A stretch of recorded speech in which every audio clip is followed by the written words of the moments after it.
طابت أوقاتكم. من الفضاء الإريتري نحييكم ونقدم إليكم نشرة الأخبار لهذه الفترة والتي نستهلها بأهم وأبرز العناوين. دعوة لتنظيم منتديات مستدامة لازدهار الأدب والفنون.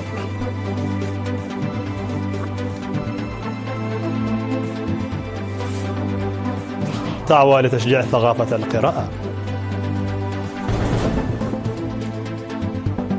بناء مركز في منطقة قادم حليب للسيطرة على الجراد. مالي وبوركينا فاسو والنيجر توحد جيوشها ضد الإرهاب.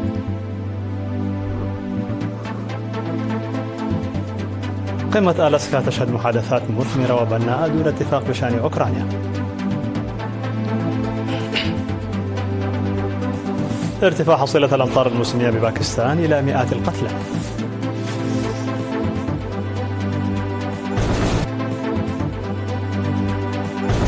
مرحبا بكم من العناوين إلى التفاصيل.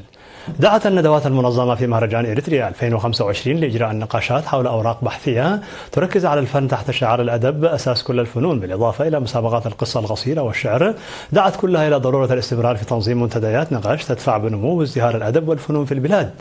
تضمنت الأوراق البحثية 14 المقدمة في المهرجان نبذة تاريخية عن الأدب الإريتري ودوره في التصدي وبناء الوطن ودور القواعد في الأدب وأعمال الترجمة في الأدب والنقد والتقدير الإيجابي للأدب والأدب للأطفال ومن الأطفال والأدب والسينما والأدب والدراما ودور الدراسات اللغوية في تطوير الأدب وتأثير وسائل التواصل الاجتماعي على تطور الأدب والمحتوى الأدبي والشعري للأغاني والأعمال المؤثرة في الأدب العالمي وأهمية التراث الثقافي في تطوير الأدب ودور الأدب الشفوي في تطور المجتمع ودور الشعر الشفاهي في الأدب، بالإضافة إلى مسابقات في القصة القصيرة والشعر شارك فيها أكثر من 100 أديب. وأوضحت منسقة لجنة الأدب الآنسة نجاة آدم أن البرنامج يهدف إلى تعميق فهم وتقدير الفنانين الشباب للأدب ورؤيتهم وتفسيرهم بشكل نقدي يتجاوز التقدير والمبادرة للاستكشاف العميق وإظهار الروابط والتأثيرات في الأنماط الأدبية وخلق أرضية للتفاعل. وقالت أن البرنامج مهم لتبادل الخبرات ويجري العمل على أن يعكس التنوع اللغوي في المستقبل. وذكر بعد مقدم الأوراق البحثية أن المنتديات المماثلة مهمة لخلق فهم مشترك، داعينا إلى استدامة منتديات النقاش من أجل ازدهار الأدب والفنون في البلاد وتصحيح القصور الواضح في مشاركة الجهات المعنية. دعا الكتاب وزوار مهرجان إريتريا إلى خلق منتديات عرض وبيع الكتب لتشجيع ثقافة القراءة. وأوضح الكتاب في معرض الكتاب بمهرجان إريتريا تقديم كتب لجميع الأعمار هذه السنة، وطالبوا بإعادة النظر في دعم الكتب كما كان سابقا للحد من قلاء أسعار الكتب.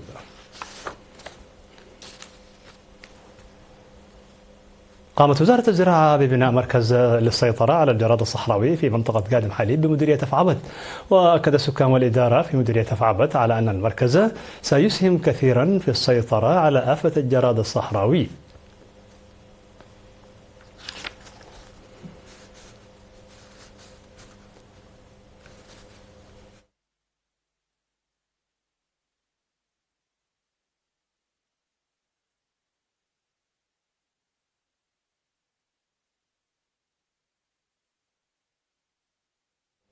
قدم يوم 14 من أغسطس مبلغ أكثر من 280 ألف نقفة لأسر الشهداء المحتاجة في مديرية مندفرة. تبرع بها أعضاء الجبهة الشعبية للديمقراطية والعدالة فرع العمال المدنيين في القطاع العام بالإقليم الجنوبي. وأوضح رئيس لجنة دعم أسر الشهداء الأستاذ موسى تخلي في المناسبة بدء اللجنة بأول مهمة لمساعدة أسر الشهداء عام 2023. وأشار إلى توزيع نحو 81 ألف نقفة عام 2023 و163 ألف نقفة عام 2024، بالإضافة إلى الدراجات ثلاثية الإطارات على أسر الشهداء، مشيرا إلى أن الدعم البالغ 283 ألف نقفة تم تقديمه بشراء الماعز والأقنام بمعدل 6 إلى 10 رؤوس لكل من 22 أسرة محتاجة. وقال مدير مديرية مندفرة والأمين العام للجبهة الشعبية للديمقراطية والعدالة في المديرية السيد هزكياس وهبت أن المساعدة ساهمت بشكل كبير في تحسين معيشة المواطنين. تسببت الأمطار الغزيرة التي هطلت في مديرية سراجقة بأضرار في المزروعات، وأوضح مدير المديرية حدوث أضرار كبيرة في المزارع، داعيا المزارعين لإعادة الزراعة مجددا.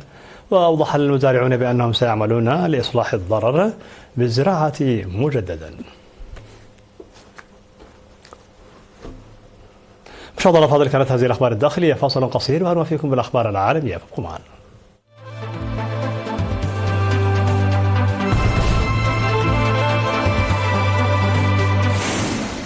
الصعيد العالمي، بلغت كونفدرالية تحالف دول الساحل مع نهاية يوليو الماضي مرحلة حاسمة في مسار إرساء قواتها الموحدة بوصول أولى عناصر هيئة الأركان المشتركة إلى العاصمة النيجيرية نيامي حسب ما أفاد به مصدر عسكري نيجيري.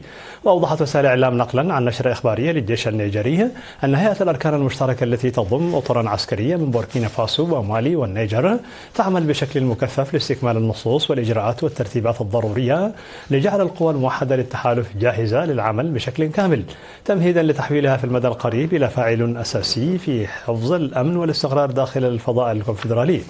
يذكر أنه بعد انسحاب رؤساء دول مالي وبوركينا فاسو والنيجر من المجموعة الاقتصادية لدول غرب إفريقيا، وقع هؤلاء الرؤساء على ميثاق لبتاكو غورما الذي نص على إنشاء تحالف دول الساحل كإطار للدفاع المشترك والمساعدة المتبادلة لخدمة شعوب البلدان الثلاث. بعد 3 ساعات من المحادثات بين الرئيس الأمريكي دونالد ترامب ونظيره الروسي فلاديمير بوتين والوفدين الأمريكي والروسي، اكتفى الرئيس ترامب ونظيره الروسي بوصف القمة بأنها كانت بناءة ومثمرة وأن المحادثات جرت في جو إيجابي. وصرح الرئيس ترامب بأنه عقد قمة بناءة واجتماعا مثمرا للغاية مع الرئيس الروسي فلاديمير بوتين، مشيرا إلى أنهما اتفقا على العديد من النقاط، لكنه أعلن أنه لم يتم التوصل إلى اتفاق بشأن وقف إطلاق النار أو اتفاق سلام في أوكرانيا، وأنه لا يوجد اتفاق حتى يتم التوصل إليه.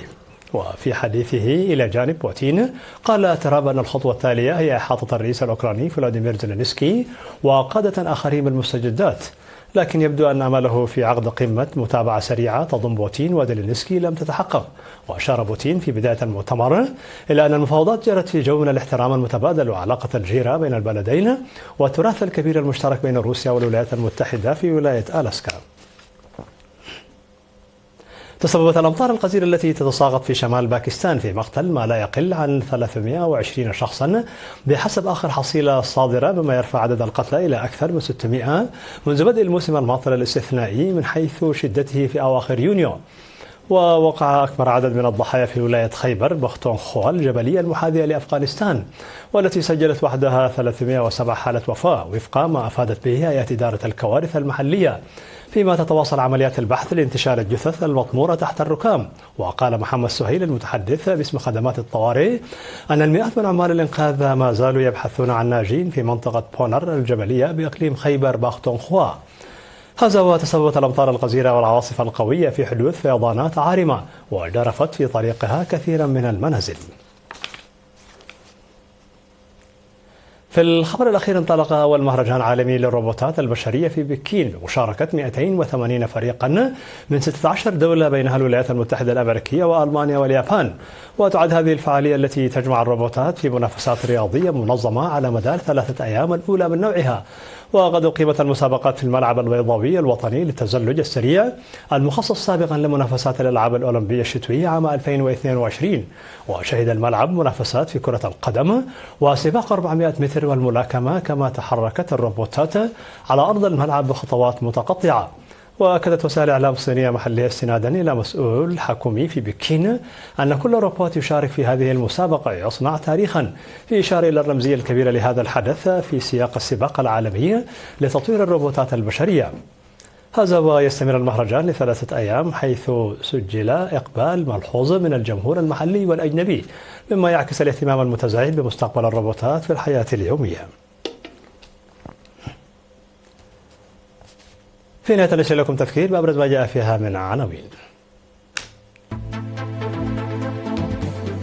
دعوة لتنظيم منتديات مستدامة لتطوير الأدب والفنون.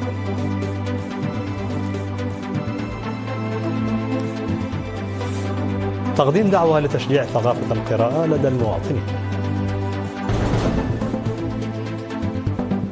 بناء مركز في قادم حليب للسيطرة على الجراد الصحراوي.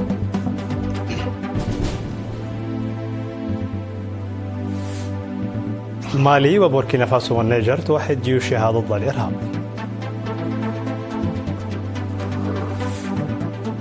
قمة ألاسكا تشهد محادثات مثمرة وبناءة دون اتفاق بشأن أوكرانيا. ارتفاع حصيلة الأمطار الموسمية بباكستان إلى مئات القتلى.